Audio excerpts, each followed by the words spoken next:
bem-vindos à classe dos adultos, a nossa aula sobre igreja. E hoje vamos falar sobre o culto. O culto é um momento especial do crente. E vamos ver qual é o fundamento bíblico para o culto hoje e qual deve ser a postura do crente em culto. O culto é diferente da vida normal. Em certo ponto não deveria ser, mas o culto é um momento muito especial que deve ser tratado com máxima reverência e santidade. Eu lembro um pastor, já foi ouvir na internet isso aí, que ele combinou com o DJ dele lá, e no final do culto o DJ soltou 5 segundos de uma globeleza. Você lembra aquela globeleza, né? Aquela música Globo dançando? E o DJ da igreja soltou lá no telão. Aí a igreja disse: ai meu Deus, não, pelo amor de Deus, a igreja quase cai. 3 segundos ele colocou lá. Aí o pastor combinou com um camarada. Aí o pastor falou: que foi? Ah, isso você ouviu? Não, beleza ali. E quando na casa de vocês passa a televisão, vocês dão esse escândalo todo? Vocês ligam a televisão? Vocês saem brigando com o outro? Pois é, meu Deus. Qual é a diferença? De estar aqui ou estar na casa de vocês? Se na casa de vocês não é um lugar de culto, não é um lugar de adoração, de submissão a Deus, está errado. O mesmo sentimento de escândalo que vocês tiveram aqui, devia ter lá em casa também. Mas não é assim. Ele escandaliza com tudo dentro da igreja. Mas fora daqui a gente admite tudo, a nossa consciência é mais leve para as coisas, nosso padrão de cobrança com a nossa vida é menor. Mas o crente ele não deve ter uma vida de dicotomia. O que ele é aqui é para ser no trabalho, na rua, no colégio, onde ele estiver. Mas a igreja é, sem dúvida, o local onde o culto a Deus é oferecido. Então nós vamos orar para dar início à aula desta tarde. Bem-vindos todos, Deus os abençoe. Vamos para a nossa aula. Santo Deus, nosso Pai, nós te agradecemos por esse momento da nossa lição, que é falar sobre o culto a Deus, o culto que te honra, que te glorifica, o culto bíblico, ó Pai, nos ensina a cultuar-te em espírito e em verdade, nos ensina a obedecer a tua palavra, Senhor, com sinceridade. Nos educa, Senhor, na justiça, prepara nosso coração para servir com fidelidade. Obrigado por cada aluno que tem chegado, nas outras classes, também os professores, que haja, Senhor, entendimento, que haja bênção em nosso meio. Te agradecemos, em nome do Senhor Jesus Cristo. Amém. Lembrando, nosso culto está sendo gravado, né? Está sendo transmitido, então vamos... Se houver perguntas, faça algo para que alguém que está lá do outro lado possa ouvir a tua pergunta para interagir conosco nessa aula. Então, estamos falando aqui sobre o culto e o nosso culto a Deus, quanto a essa natureza, a natureza do culto. O culto não é uma reunião de crentes. Ah, eu vou para uma reunião de crentes. O culto não é uma reunião de crentes. O culto é um serviço que cada crente presta a Deus. Então, você não vem para se divertir, para achar bom ou ruim, você vem para cultuar a Deus. Você vem prestar um serviço. É como aquele funcionário, quando é chamado para fazer um serviço, ele não vai fazer o que ele quer, não. Se você chamar um pedreiro para trabalhar na sua casa, o pedreiro não vai dizer: olha, eu quero hoje fazer isso aqui, eu quero abrir um buraco aqui. Não, você chegou aqui para abrir buraco, não. Você chegou aqui para trabalhar o meu serviço, fazer o que eu quero, não é assim? O pedreiro chega lá e quebrar tudo, pintar onde não deve. Não, o pedreiro, ele vai fazer o que você quer que ele faça, é o que você determinou. Então, o culto a Deus deve ser encarado assim, não é de qualquer jeito, mas é do jeito que Deus estipulou, da maneira como Deus se agrada. Então, cultuar a Deus de qualquer jeito não é a postura correta. Então, o culto ele é um serviço a Deus. Não é outra coisa, senão eu vou para a igreja prestar um serviço a Deus, uma adoração a Deus que seja padronizada, estabelecida e corroborada pela Bíblia. Não pode ser diferente. O culto não é nosso, não é para nós e não é criação nossa. O culto, ele é um serviço a Deus, já estudamos isso aí no passado. O culto também ele tem muita de aspecto de solenidade. O culto é um ambiente totalmente solene, onde está sendo cultuada a presença de Deus.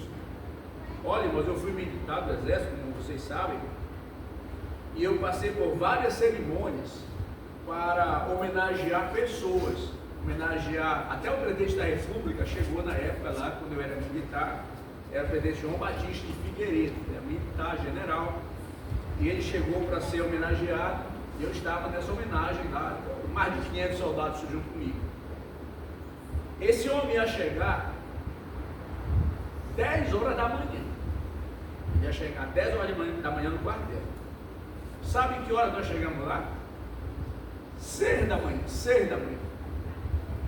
4 horas antes, para aprontar a cerimônia.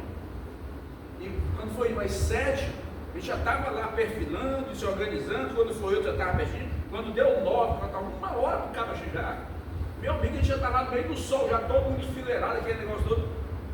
Quer dizer, nós éramos 4 horas em preparação para receber um homem que ia chegar. E o desgraçado atrasou meia hora ainda. Ficamos até 11, no meio do sol, baixando para lá e para cá, para receber um homem, uma autoridade. A solenidade, né? A gente sabe, quando ele chegou e todo mundo parou, aquele negócio todo, né? Então, o culto a Deus é muito mais, deve ser muito mais solene do que isso. Muitas vezes o crente não tem noção de comportamento. Eu fico imaginando, meus irmãos, se na hora da formatura lá, um soldado saísse para ir urinar. O que aconteceria com ele? Tem uma ideia? Na formatura, lá o presidente, ou qualquer autoridade lá, fica detido, preso. Punição, dá boletim. Rapaz, é um BO tão grande por sair da presença de um. Não estou dizendo que a igreja deve proibir qualquer movimento, porque nós somos livres e temos essa liberdade, mas eu estou dizendo que a reverência é algo que deve ser notado, e estimado, e ensinado, e na medida do possível, fazer o possível para acontecer em nossa vida. O culto é solene, e o ambiente onde se realiza o culto deve ser também tido como algo solene. Não é canônico, a igreja não tem, porque não é nesse sentido, né? Nós somos o templo, nós somos a igreja, mas o lugar deve ter essa solenidade. Eu vou para a igreja. Você já notou o descrente quando chega na igreja? O descrente quando chega na igreja, alguém da família convidou, vamos para a igreja. Ele já sabe que é um ambiente diferente, ele já chega com reverência, ele sentadinho, mal ele sai para ir passear, no descrente ele fica mais quieto do que o próprio crente. Por quê? Porque ele sabe que aquele ambiente tem algo diferente naquele ambiente. Essa reverência. O culto também é santo. Santo no sentido de ser um ambiente totalmente separado do dia a dia. No dia a dia você tem permissão para fazer certas coisas. Eu até falei na aula passada, e desculpe, eu não estava falando com ninguém aqui, mas eu falei acerca do traje. A gente pode, quando vai para a praia, colocar uma roupa transparente, né? Estou dizendo aquela parte de cima, né? O maiô e tudo, pode ir de sandália, pode ir descalço, pode ir com chapelão desse tamanho. Mas quando vem para a igreja, aquele traje não cabe. Aquele chapelão desse tamanho não cabe na igreja. Aquele maiô não cabe na igreja. Então, temos que ter a sabedoria para santificar o culto. É um lugar santo, separado, que exige de nós essa postura de eu vou para a igreja. Quando eu vou para o fórum, fui para o fórum várias vezes. Quando vou para o fórum, eu não vou de sandália. Eu não vou para a sandália, mas dependendo do lugar onde você vai, você tem que ter uma, né? Eu estava dizendo para o irmão, quando a gente vai para a Europa, a gente vai para Portugal, para outro país, a fiscalização lá é muito séria, a Polícia Federal lá é muito séria, ele olha para a pessoa e já desconfia, já manda voltar ou não. Quando eu fui em Portugal agora, eu não precisava disso, mas eu fui de paletó. Fui de paletó e eu tinha aquele brasão no Brasil, né? Esse aqui. Eu sempre fui meu paletó, esse brasão que eu ganhei, 40 anos de ministério. Eu ganhei esse brasão aqui de Brasil, um amigo meu lá de Brasília mandou para mim. Eu fui com esse paletó. Aí a gente na minha fila, assim, fez umas 10 perguntas para cada um na minha frente. Aí chegou a vez da Ângela, minha esposa, ele olhou assim, vocês estão juntos? Estamos. Bem-vindo a Portugal, dona Ângela. Só foi os caras que falaram, bem-vindo a Portugal, dona Ângela. Aí botou ali. Aí, depois dela era eu, ele olhou para mim, quantos dias aqui, senhor Ivaldo? 15 dias. Bem-vindo a Portugal, senhor. Só eu me preparei para responder tanta coisa. Isso foi isso aí. O rapaz estava atrás de mim, não entrou. Não entrou. Dormiu lá e no outro dia veio deportado para o Brasil. Não sei porquê, mas ele estava começando a viagem toda, ele era até um médico. Mas não entrou. Eu acho que o que ajudou muito foi o paletó. Ajudou muito, né? Então, olha, a maneira como você se apresenta influencia. É importante o comportamento, a educação, a ética que a pessoa vive. E na igreja se exige muito isso. Eu já conversei com pessoas que visitaram igrejas. E as pessoas disseram, rapaz, eu gostei muito ou não gostei. E muito em relação ao comportamento dos membros da igreja no culto. Então é importante, é um bom testemunho. O nosso comportamento, o nosso parecer, o nosso ser, a nossa reverência, a nossa maneira de cultuar a Deus, influencia demais na vida do visitante. Ele sente vontade de voltar, porque ele vê que ali realmente é um pessoal sério e comprometido com Deus. Não tem bagunça, não tem brincadeira. Certa vez eu fui no culto, aliás, eu falei para uma pessoa que foi no culto. Disse, irmão, como foi? Fulano, foi, não gostei não. O culto era para começar às 7, começou às 7h40. Era para terminar 9h30, acabou 10h30. O pastor Carlos não chega. O cara só tinha coisa ruim para dizer. E eu me lembro que ele disse assim mesmo. Mas o que eu achei pior mesmo fora da multa. Que multa? Um cara fazendo negócio comprando multa. Não, aquilo é oferta. Ele disse que era multa. Multando assim. Aí eu até ri com ele. Multa, não da multa, ele não gostou não da multa. Não, que não é multa não. Então explicando para ele, mas as pessoas notam isso. Então, culto reverente, culto santo. E o propósito do culto, meus irmãos, é glorificar a Deus. Já falamos aqui. Quer dizer, não gostei, eu não fiquei muito assim. Você não está aqui para. O culto não é para isso. Essa ideia do humanismo, onde o homem tem que ser o centro das atenções, onde o homem tem que ser levado a um estado, isso não é real. O centro das atenções, a pessoa mais importante do culto é o próprio ser cultuado, que é Deus. É claro que o culto traz alegria, traz motivação, traz animação para o crente, mas ninguém realiza um culto para agradar a homens, porque quem agrada a homens não agrada a Deus. O culto, portanto, ele tem como expressão máxima e única glorificar a Deus.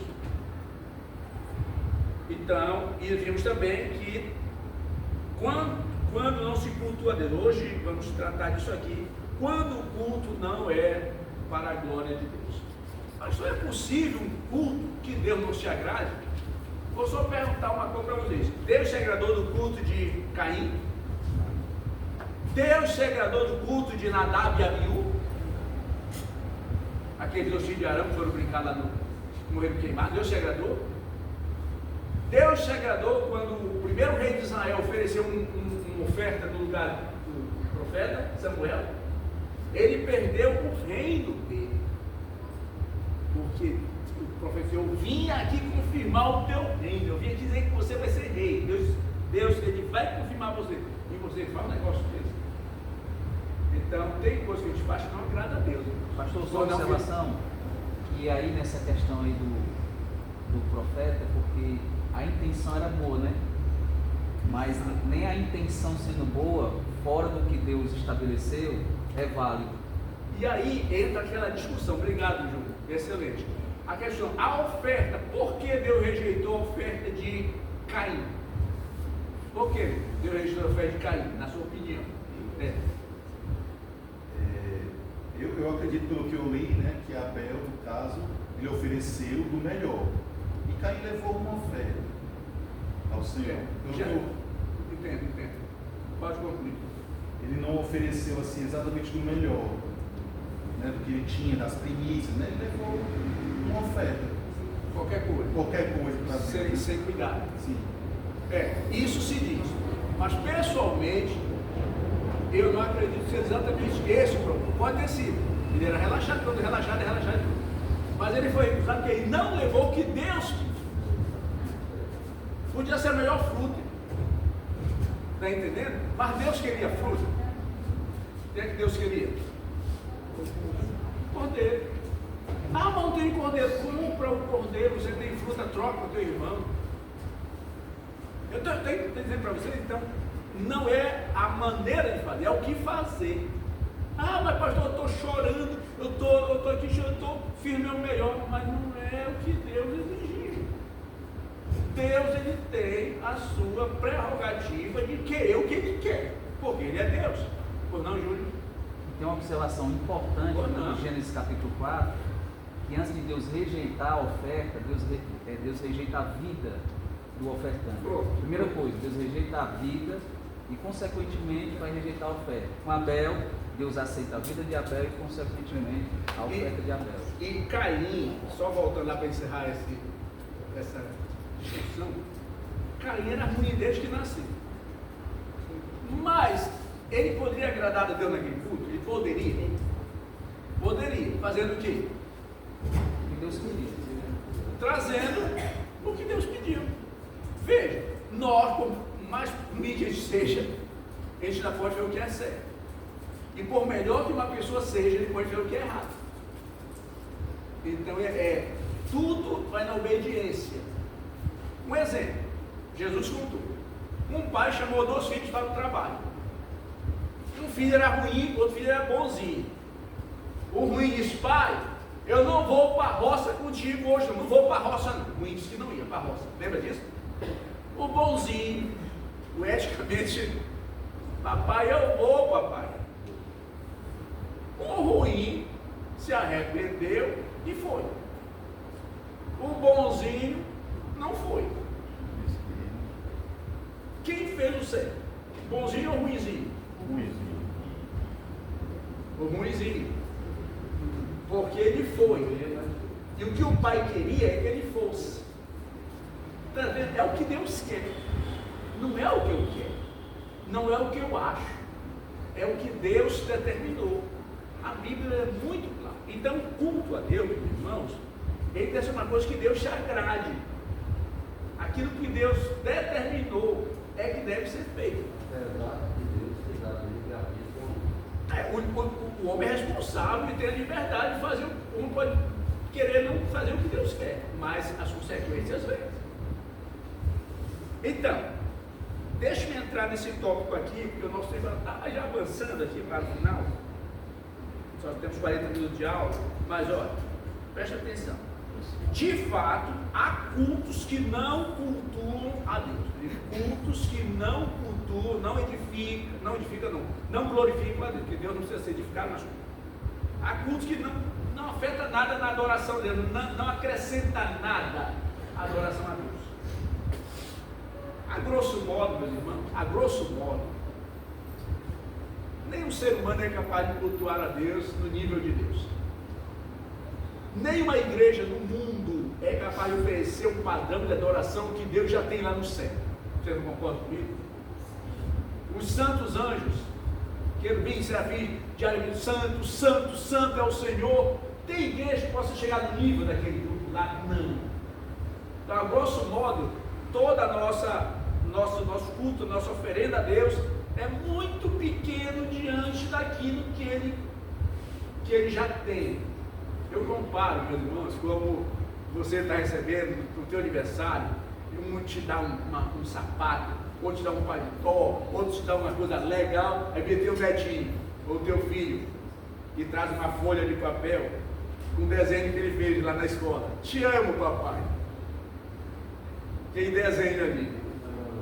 Quer dizer, você veja, né? Aquele desenho ali não é nada. Financeiramente não tem valor nenhum.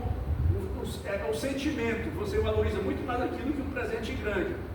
Nosso culto a Deus, meus irmãos, deve se oferecer na sinceridade, na simplicidade.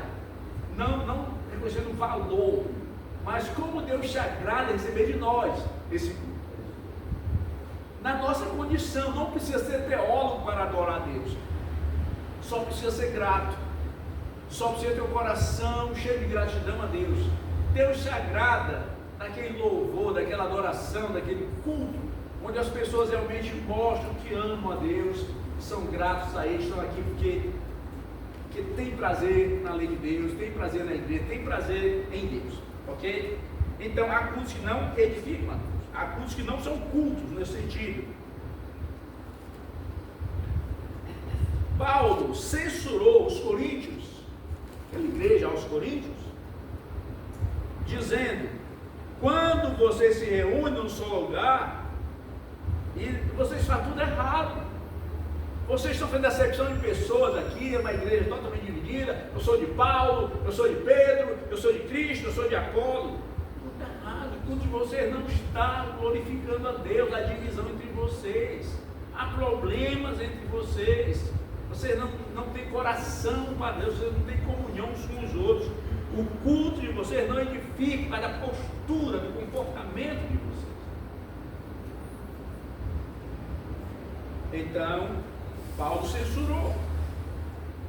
censurou aquele culto porque não estava glorificando a Deus. É como se ele dissesse: vocês estão celebrando algo que Deus não é o centro. Não era um culto o que eles estavam fazendo. Não, naquela maneira não era. Infelizmente, há muitas reuniões envernizadas para se parecer com culto, mas de fato não são. Parecem reuniões profanas, tanto na forma como na essência, porque não buscam a Deus, não buscam glorificar a Deus, buscam os seus próprios interesses. Então, às vezes o pastor é mais estrela que o próprio Cristo, fala mais dele do que fala de Cristo. Um amigo meu escreveu para mim certa vez, ele pegou de alguém e mandou no grupo: no culto, fale muito de Jesus, pouco ou quase nada de você, e nada dos outros. Jesus é o centro, no louvor, na adoração, na pregação. Jesus é o centro do culto. Não tendo isso, não é. Ok? Então, tem culto que não louva a Deus, não cultua a Deus.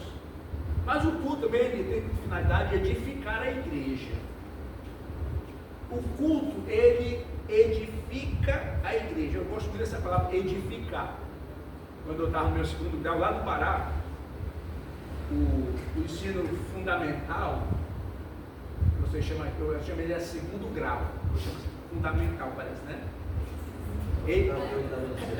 Era o primeiro, segundo e terceiro ano, que era chamado segundo grau, agora que é fundamental. Não, aqui é o médio. Ensino médio. Lá no Pará, o ensino médio já era direcionado. Você tinha três opções. Você podia fazer de saúde, onde o aluno já saía um técnico de enfermagem, saía do médio já um técnico. Podia fazer edificações, como é o meu caso, você já saía assim, preparado para obras e tudo. Um técnico em edificação de casa, e sei lá o que for, e a outra era o magistério. Mais ou menos preparada para ser um professor auxiliar, mas ninguém continuava, era só uma direção que se dava. Então o ensino médio já direcionava o candidato. Quem gostava de construção, essas coisas, ia para cá. Enfim. Então quando a gente estava lá, a gente gostava muito de visitar as obras. E eu sempre gostei de construir, edificar e tudo, de derrubar também. Mas a palavra edificar me lembra muito a construção. O culto, ele constrói a vida do crente. O pessoal não é muda não, festa de escola mental. Vai ficar muda, né? Um dos propósitos principais do culto é trazer edificação à igreja, trazer conhecimento, trazer Bíblia para a igreja. O culto, ele tem que trazer Bíblia, tem que trazer ensino, tem que trazer esses elementos que edificam a vida, não é? O culto não pode ser destituído de teologia. Tudo. A música tem que ter teologia. Uma vez eu escutei uma música, eu fiquei chateadíssimo com essa música. Nunca cantou aqui na igreja, não queria cantar. Essa música dizia mais ou menos: você pode ter a casa repleta de amigos. Já viu essa música? Paredes e piso cobertos de bens, ter um carro no último tipo e andar conforme der na cabeça, mas sempre será um cabo que vive apertado, paredes e pisos, mas em solidão. E isso é um hino.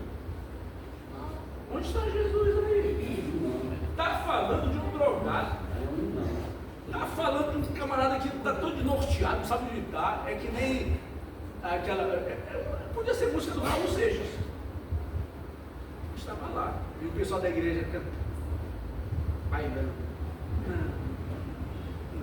Não é assim. Aquilo não edifica, porque não tem, é um chá de bila. É um chá de bila. O chá de bila não tem nada que possa edificar ninguém. É um chibé. Mas sabe o que é chibé? Chibé é botar água, farinha e beber. Não edifica, só cresce a barriga. A barriga tufa. Mas ali não tem nenhum tipo de alimento que possa ser aproveitado pelo corpo, certo? Então, o culto, todo culto deve trazer uma palavra que edifique a igreja, que traz algo que possa levar aquela pessoa a pensar em Deus, a transformar a sua vida, levar aquela pessoa a ter uma decisão de mudar. Toda a mensagem visa fazer algum tipo de alteração na vida. Quem é bom melhorar, quem é ruim melhorar, quem é excelente continuar em excelência. Toda a mensagem tem que ser desafiadora e levar a pessoa a uma decisão. Toda a mensagem leva a pessoa para o canto da parede para que ele decida alguma coisa. Não existe ouvir a palavra de Deus e não ser confrontado, ser desafiado para mudar alguma coisa, para fazer alguma coisa. Toda pregação visa mexer com o ser humano com Deus. Então edifica. Assim, na esfera do culto, tudo deve ser buscado para edificação. O verbo oikonomero, que é edificar, construir, que é o que é usado aqui pelo apóstolo Paulo, significa construir vidas, e ocorre na Bíblia 40 vezes, enquanto substantivo edificação 18 vezes. Então, por 58 vezes o Novo Testamento manda o crente procurar edificar a sua vida, e não há outro ambiente para que ele possa edificar a sua vida senão a igreja. Ele pode, não vou mais para a igreja não, eu vou montar um escritório em casa, eu vou ter aí tudo, vou ter livro, tudo quanto é área da teologia. Ele não vai conseguir, sozinho não vai conseguir. Ele tem que ir para a igreja, porque a edificação não envolve somente conhecimento, absorver conhecimento, mas envolve vida, envolve compartilhar, envolve você entrar em atrito e aprender a sair, envolve perdoar, ser perdoado. Não dá para ser um crente edificado sem confrontar com a realidade. A igreja nos faz crescer, a igreja nos faz diminuir, a igreja diminui o nosso ego, e aumenta a nossa vida cristã. Então a igreja, o culto é edificante. O sentido de edificação é algo que está sendo construído paulatinamente. Está construído. Alguém sabe quantos anos o templo que Jesus disse que iria destruído, o templo de Herodes, foi construído ou foi melhorado, porque já viu o templo? Quantos anos Herodes passou para reconstruir aquele templo lá? Alguém sabe? A Bíblia diz. Os homens disseram para Jesus: esse templo foi construído há quantos anos? E você diz que 3 dias destrói e constrói? Lembra quanto tempo lá? 46? Mas foi muito tempo, irmãos. Muito tempo. Você precisa de muito tempo para construir uma vida cristã. Não tenha pressa de chegar no nível daquele que já tem 20, 30 anos. Faça o seu caminho, faça a sua jornada, mas caminhe de uma maneira que você cada dia acrescenta alguma coisa. Caminha com Cristo para que você possa, cada ano você está melhor, está maior, está mais edificado, está mais forte, está mais centrado, está mais fiel. Edifica a tua vida. E sabe uma coisa? A edificação de uma casa acaba, mas a edificação da vida cristã não acaba nunca. Nunca se dê por satisfeito. Continue estudando, continue orando, continue participando das coisas de Deus, porque não tem espaço para dizer que já sabe tudo, aprendeu tudo. Não tem espaço para isso na vida cristã. Então, o sentido é de algo que está sendo construído, como a parábola da casa construída em cima de uma rocha. Ele é usado muitas vezes no conceito de culto. O culto é uma edificação, é uma construção. Então, quando você vem para a igreja, você está ganhando algo na tua vida, uma construção. Você está levando um tijolo a mais, levando algo que está te melhorando. O fato mais claro de que um dos propósitos do culto é trazer edificação para a igreja é revelado em 1 Coríntios, capítulo 14. Nesse capítulo, o apóstolo disciplina o uso do dom na igreja, pelo fato de seu uso não estar trazendo edificação. Vocês não estão edificando a igreja, vocês não estão trazendo benefício para a igreja, os dons que vocês estão usando aqui. Não é que Paulo proibiu os dons na época, mas eles estavam usando de modo errado, para trazer confusão. Uma vez conversando com o irmãozinho, acho que ele é da Assembleia de Deus, pela conversa dele, ele é da Assembleia de Deus. E eu fui na igreja, faz tempo, e ele está sentado assim ao meu lado, eu sentei perto dele, ele passava a casa bem. Tinha menos 18 anos na frente, ele sentado, pastor pregando, e ele olhou para mim: eu nunca vou sentar ali na frente. Mas ele falou com discurso profundo. Eu notei uma mágoa. Eu nunca vou sentar ali na frente. Isso por quê, meu irmão? Porque eu não falo em línguas. Isso eu vou te ensinar aqui para você falar lá, mãe, diga, eu uma toma na reunião de grande de amor. Pastor, você falou língua aqui, oh meu Deus, isso foi uma festa aqui em grego. Isso não falei nada, não. Mas eu brincando com ele, a Patrícia ali está enrolando, não fala nada não, mas aprendeu uma coisinha por aí, né? Um cara baixou por aí, o cara baixou e já está lá, está valendo. Mas irmãos, aquilo não edifica. Corinto tinha muito disso. Você não edifica a igreja, porque o propósito não é edificar, o propósito é se mostrar mais santo que o outro, melhor que o outro. O culto é para edificar. O culto é para edificar. Assim, Paulo continua lá em Coríntios: o que falava em língua na esfera do culto público deveria interpretar para que a igreja compreendesse. Você vê quando ele traz um pastor americano aqui, a primeira providência nossa é trazer alguém para interpretar, porque não faz sentido algum o camarada falar inglês ali, ou sei lá o que for, se não houver entendimento. Uma vez foi um pregador aqui que falava espanhol. Eu pensei assim, bem, ele fala espanhol. O espanhol, ele sem experiência alguma, entende a metade do que eles estão falando. Aí não precisou ninguém interpretá-lo. Porque é muito chato você interpretar o que você já entendeu. Eu me lembro que a irmã estava nesse dia aqui, a irmã entendeu 100%, porque aqui lá do norte tem muita intimidade. Você sabe o pessoal do Acre, de Roraima, de Manaus, esse pessoal tem muita intimidade com o espanhol. Por quê? Eles são vizinhos, né? O pessoal do sul também, eu acho que por causa do Rio Grande do Sul, Argentina, mas aí no Nordeste a gente é muito isolado, então eles têm um pouco mais de dificuldade de entender. Mas o pessoal do sul e do norte, eles têm muita facilidade de entender. Então eu não vou colocar ninguém para interpretar que dá para entender. Eu acho que os irmãos entenderam aí, pelo menos a metade do que ele falou lá entenderam, certo? Mas se ele não adianta falar algo que eu não posso dizer glória a Deus.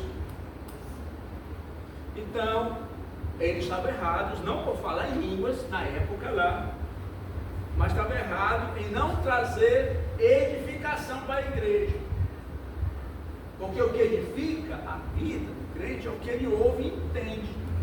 Porque ele ouve e entende e vai praticar. Dá um exemplo aqui. Os que entendem um pouco de inglês vão ter mais facilidade, né?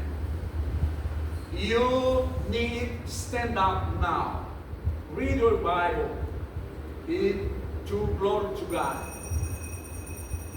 O que você vai fazer depois disso? O que você vai fazer depois disso aqui? Você precisa se levantar. Stand up now. Levante agora. Read your Bible. Lê sua Bíblia. E go make the will of God. E vai fazer a vontade de Deus. Ok. Uma meia dúzia eu poderia entender. Mas você não vai reagir a isso. Por que não vai reagir, meu irmão? Porque não entendeu. Você sabe por que uma pessoa que é surdo não fala? Porque não escuta. Alguém falou o que? Mas não, ele consegue. É que ele não ouve. Ele não pode repetir o que ele nunca ouviu. Então o surdo mudo não fala, porque ele não ouve. Se ele ouvisse, porque a criança nasce e fala, até a nossa bebezinha linda demais. Ela vai falar, porque ela vai ouvir a mãe dela dizer, mamãe, mamãe, papai. Ela vai ouvir e vai se repetir. Então nós só podemos reagir naquilo que a gente ouve e entende. Então se o culto oferecer uma mensagem errada de Deus, ou as pessoas não vão entender, ou vão fazer o que é errado. Então veja, nós temos que dizer o que é certo, para as pessoas entenderem o que é certo, e fazer o que é certo. Porque se nós demos um som incerto, uma mensagem errada, um ensino errado, a pessoa aprender errado, ele vai fazer de modo errado. Ou não? Você vai para uma igreja, vai encontrar não falta aquela igreja aqui. Você está falando no Atlético, está falando da igreja. Aí eu fui para a igreja. Mostrar que uma cidade muito pequena. É a maior cidade do nosso país. Certo. Aí quando eu na igreja, então, comecei, aí não tinha mais para tudo. Então começou o pessoal dançando, na igreja, dançando, cantando uma música lá na igreja.